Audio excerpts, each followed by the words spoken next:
Hello दोस्तों, आप सभी का स्वागत है मेरे यूट्यूब चैनल पर।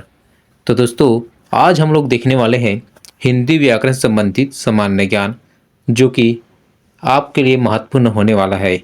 और जितने भी विद्यार्थी अभी नए हैं जो मेरे इस वीडियो को अभी देख रहे हैं, तो प्लीज़ मेरे चैनल को सब्सक्राइब कर लें ताकि आने वाले नए वीडियो का नोटिफिकेशन आपको मिल सके।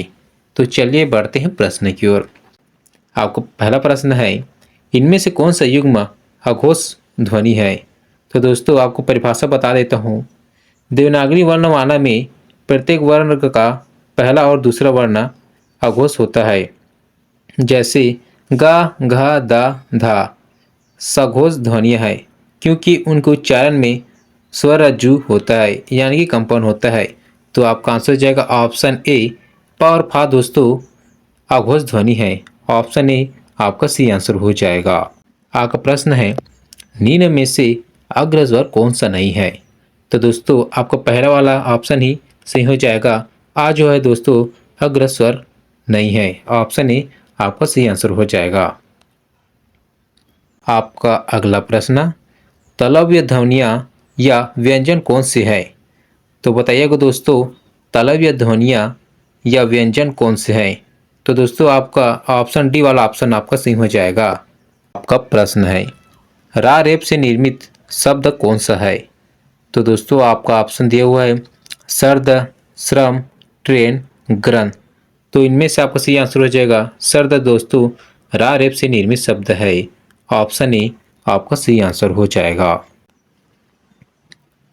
आपका अगला प्रश्न है, निम्न में से कौन सा शब्द स्त्रीलिंग नहीं है? तो दोस्तों, इन शब्दों को ध्यान से देखिएगा और पहचानिएगा, इनमें से जो कौन सा शब्द है जो स्त्रीलिंग नहीं है। आपका ऑप्शन दिया हुआ है संतान, सवारी, बुलबुल, भेड़िया। तो दोस्तों, आपका आंसर हो जाएगा ऑप्शन डी, भेड़िया दोस्तों स्त्रीलिंग नहीं है। ऑप्शन डी आपका सी आंसर हो जाएगा। आपका अगला प्रश्न है, किस वर्ण का उच्चारण तालु से नहीं होता?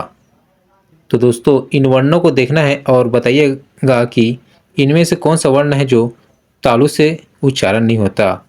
तो दोस्तों, चा, जा, झा दोस्तों तालु से उच्चारण होने वाला वर्ण है, जबकि का दोस्तों कर्ण से उच्चारित होने वाला वर्ण है। तो आपका आंसर हो जाएगा ऑप्शन डी दोस्तों आपका सही हो जाएगा। आपका प्रश्न है, हिंदी व्याकरण में स्वर कहा जाता है? तो दोस्तों बताइएगा, हिंदी व्याकरण में स्वर किसे कहा जाता है? तो ऑप्शन बी आपका सही हो जाएगा, जिनका उच्चारण बिना अवरोध या विघ्न बाधा के होता है, हिंदी व्याकरण में स्वर कहा जाता है। ऑप्शन बी आपका सही आंसर हो जाएगा। आपका प्रश्न, अच्छा शब्द का प्रयोग विशेषण के रूप में किस वाक्य में हुआ है?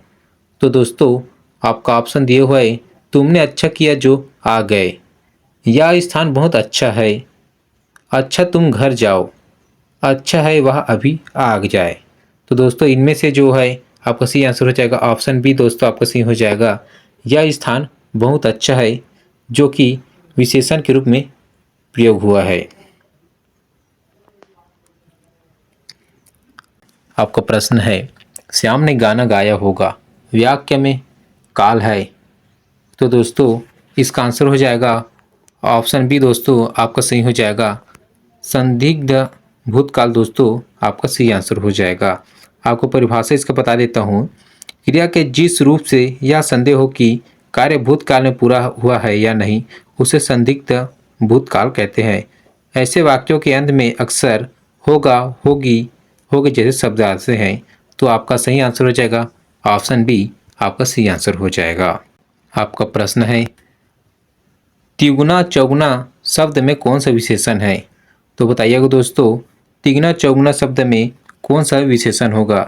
तो दोस्तों, इसमें आपका सही आंसर हो जाएगा ऑप्शन सी, आवृत्तिवाचक विशेषण होगा। ऑप्शन सी आपका सही आंसर हो जाएगा। आपका प्रश्न है, वकील किस भाषा का शब्द है? आपका ऑप्शन है फारसी, तुर्की, अरबी, पुर्तगाली। तो दोस्तों आपका आंसर हो जाएगा वकील जो है अरबी भाषा का शब्द है। ऑप्शन सी आपका सही आंसर हो जाएगा। आपका प्रश्न है चाय किस भाषा का शब्द होगा? तो दोस्तों बताइएगा चाय किस भाषा का शब्द होगा? तो आपका सही आंसर हो जाएगा ऑप्शन डी दोस्तों आपका सही आंसर हो जाएगा। चाय शब्द चीनी भाषा से लिया गया है। यह मूल रूप से चीनी मंदारिन भाषा के शब्द चा से आया है। आपका सही आंसर हो जाएगा ऑप्शन डी चीनी दोस्तों आपका सही आंसर हो जाएगा। आपका प्रश्न है कौन सा शब्द तत्सम शब्द है? आपका ऑप्शन है अखाड़ा, अगम, कपूर, एकत्र। तो दोस्तों आपका सही आंसर हो जाएगा ऑप्शन डी एकत्र दोस्तों तत्सम शब्द है, बाकी सब तद्भव शब्द है। आपका प्रश्न है देश सेवा में कौन सा समास है? तो दोस्तों बताइएगा देश सेवा में कौन सा समास है? तो आपका सही आंसर हो जाएगा ऑप्शन सी तत्पुरुष समास है। ऑप्शन सी आपका सही आंसर हो जाएगा। यामिनी शब्द का पर्यायवाची शब्द नहीं है। तो दोस्तों बताइएगा यामिनी शब्द का पर्यायवाची शब्द कौन सा नहीं है? आपका ऑप्शन दिया हुआ है निशा, विभारी, राका, समन। तो दोस्तों आपका सही आंसर हो जाएगा ऑप्शन डी समन दोस्तों यामिनी शब्द का पर्यायवाची शब्द नहीं है, जबकि निशा, विभारी, राका दोस्तों रामनी शब्द का पर्यायवाची शब्द है। आपका सही आंसर डी हो जाएगा। आपका प्रश्न है अपेक्षा का विलोम शब्द क्या होगा? तो बताइएगा अपेक्षा का विलोम शब्द क्या होगा? तो आपका सही आंसर हो जाएगा ऑप्शन सी निरपेक्ष होगा। आपका प्रश्न है जर जरा शब्द युग्म का सही अर्थ भेद है। तो बताइएगा जर जरा शब्द युग्म का सही अर्थ भेद है। तो आपका आंसर हो जाएगा ऑप्शन डी दौलत अल्प दोस्तों जर जरा शब्द युग्म का सही अर्थ है। ऑप्शन डी आपका सही आंसर हो जाएगा। आपका प्रश्न है आकाश पाताल के बीच लगने वाला चिन्ह है। आकाश पाताल के बीच लगने वाला चिन्ह योजक चिन्ह है, क्योंकि योजक चिन्ह का उपयोग दो विपरीत शब्दों को जोड़ने या उनके बीच संबंध दर्शाने के लिए किया जाता है, जैसे कि आकाश पाताल के उदाहरण है। ऑप्शन डी आपका सही आंसर हो जाएगा। आपका प्रश्न है तलवार की धार पर चलना का सही अर्थ है।